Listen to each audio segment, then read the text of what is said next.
So makes no mistake, ADC is just a proposal. It's an ongoing effort. So we, as in Audio CG, is still working on the design and the detail of it. But I believe that this workshop will be a great chance to collect any early feedback from the industry experts. So then, OK, then what does it offer? So among others, I believe these are the most important benefits of ADC. It is designed to be a lowest level of your audio system in the web platform. So it provides low-level audio I/O. And also, it should offer the better access to the audio hardware. And a dedicated JavaScript global scope that runs on the real-time priority thread. That's kind of a promise that we are hoping to achieve here. But the question to ask here is why? What's the rationale here? And why do we need to create another new API for audio? So here's the short and direct answer to that question, that we want to close the app gap for audio. And what I mean by that is, let's take a look at the landscape of audio across different platforms. So all the native ones have proper low-level audio functionality. Like, for example, macOS has Core Audio, Linux has Pulse Audio or JAG on top of ALSA, and Windows has Wasabi, or you can use ASIO driver. But web platform, what do you have? One might answer that perhaps Web Audio API, but does it really serve a role as a low-level audio API? Well, that's kind of where things get kind of tricky, because to give you some context, we are finally moving to Web Audio API version 1 recommendation. We just had a celebration after the face-to-face meeting like 2 days ago. But we had some tumults a few years back. When Web Audio API spec was reviewed by W3C TAG in 2013, the most critical feedback is its lack of extensibility. And that's kind of an issue here. So subclassing was not really possible. Like, you cannot extend the audio node properly.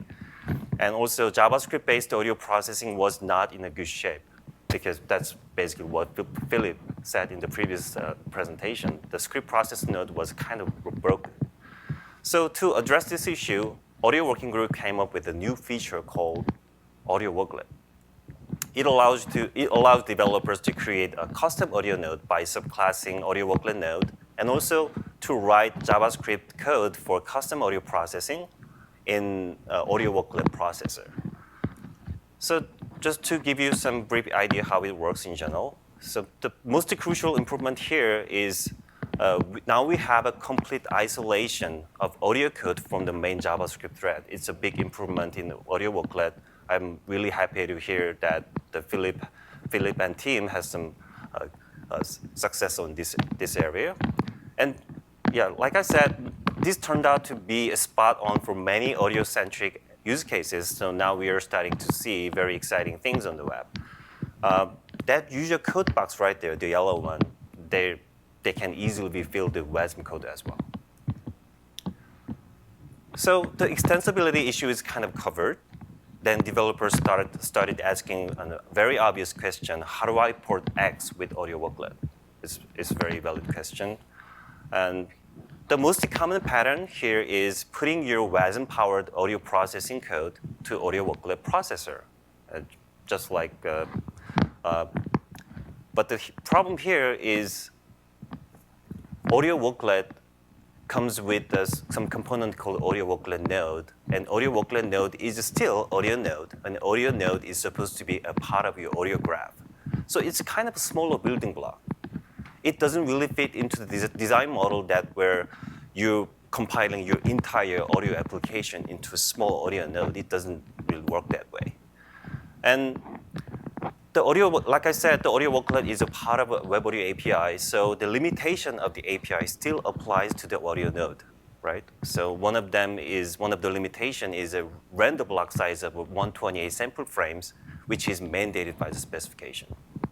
And 128 is not a lot. It's like 3 milliseconds, less than 3 milliseconds at 44.1 kilohertz or 48 kilohertz of sample rate. So it might be sensible for smaller building blocks like oscillator, filters, or from the demos of Michel Boffard, it's guitar effector. Or it might be sensible for that kind of use cases.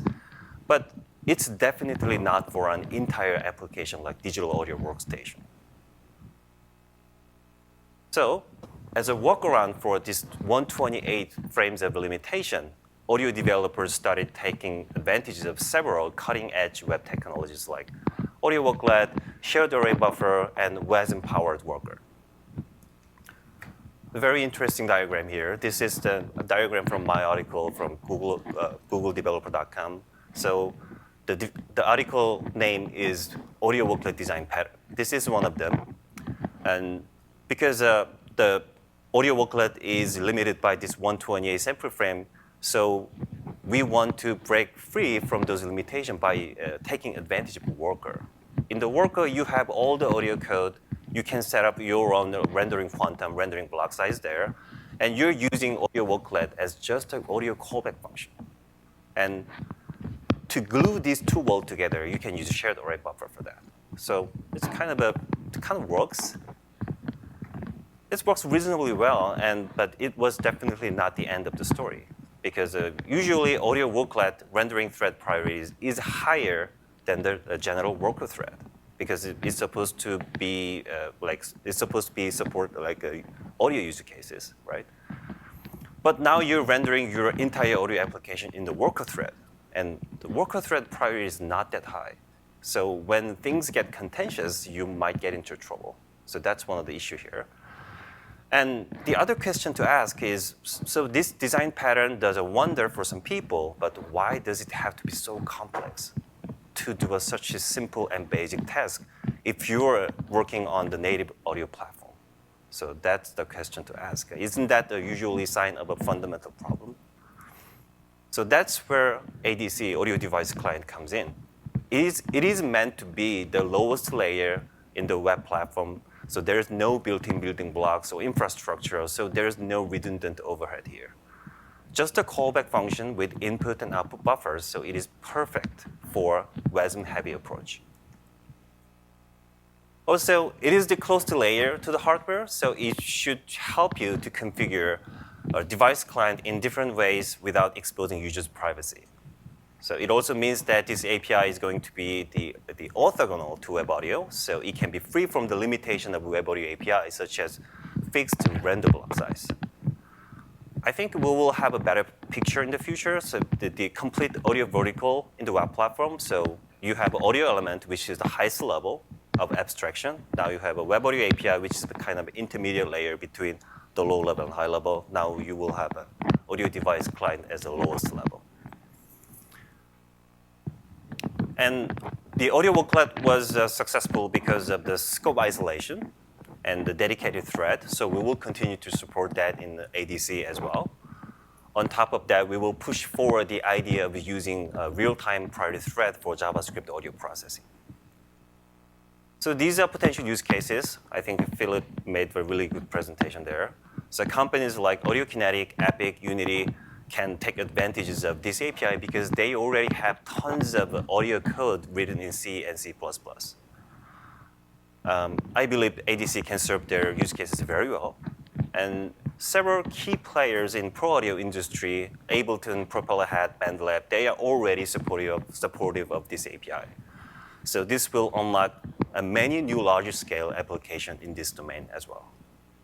And if you're doing any kind of client-side spatialization for AR, VR apps, and ADC can be of help there too, because it allows you to configure hardware-related properties, like head-mount display or spatial audio devices.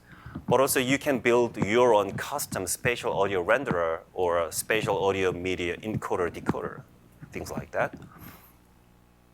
And if you have a custom audio processing logic or a custom WASM-powered decoder for a teleconference app, this might be usable too as well. So I think there are more like strong use cases, but these four are like kind of our focus right now. So here's the code example based on the tentative ideal design. And I intentionally left out a lot of details here because I did not want to bias your fresh perspective on the API. So here's how you set up the constraint. So we like to piggyback on capability and constraint pattern so we can avoid this fingerprinting issue. So first, you get the device enumeration from media devices, the enumerate devices API. Then you set up a constraint based on those device information. Like here, you can set up your own sample rate and callback buffer size and also the channel count. Then you can pass that constraint object to this new API, potentially, get audio device client from media devices. Then depend on your system capability, you're going to get the instance of a device client object. Then with this client object, you can use add module function to load your own audio processing code. This is very similar to audio workload, actually. Then you can start a client, and also you can stop client, just to have a well-defined lifetime of object. And finally, this is the content of myclient.js, basically your audio code. And in this scope, by the way, this scope is just dedicated for audio device client, and it's supposed to run on the real-time priority thread. And so you can import any kind of ESX module, hopefully. Like in this case, I'm just assuming that engine is some sort of WASM compiled game audio engine. Then you can basically use that module to process the input and output buffer, which comes from very close from the audio hardware itself. Then finally, you can register your own audio process function with the method called setDeviceCallback method at the end. So the API surface here is like surprisingly small. So that's kind of what we want to have. I think this is the kind of very core design issues that we are discussing in the community group right now, because audio device client will be really, really small API. But what we want to have, we want it to be a part of the ecosystem. So we want to discuss this integration plan with the other part of a web platform like WebRTC and WebAudio API and even the WASM. So in the following breakout session, we would love to have the ideas and opinions on this matter from WASM or WebRTC experts, actually. So in Chrome team, I recently had a chat with our security team, and we agreed that using real-time priority thread does not really create a new problem, but it can make certain types of attack marginally worse. So that's kind of scary, but so our first step here is we recently started provide an experimental flag for real-time priority thread for audio worklet. If you just go to Chrome//flag and type audio worklet, you can find this flag. This is just to collect all the feedback from pro audio partners. So because they've been complaining about this, yeah, we're getting glitches when screen scrolls. It's kind of ridiculous, but it happens. But the initial feedback from pro audio partners on this testing using real-time priority thread is very, very positive. So they really want to have this. To mitigate this potential attack vector, we believe giving real-time priority thread only for top-level document would be quite effective, actually. And I guess this needs more discussion with wider audience, like this crowd in this event. And to be clear, I'm not a security expert here. So I will make sure to circle back any feedback that I get from this workshop to our security team. So that's it from me. Please check out the info our community group repository. So also I'm happy to help anyone who are interested in getting involved. Thank you so much.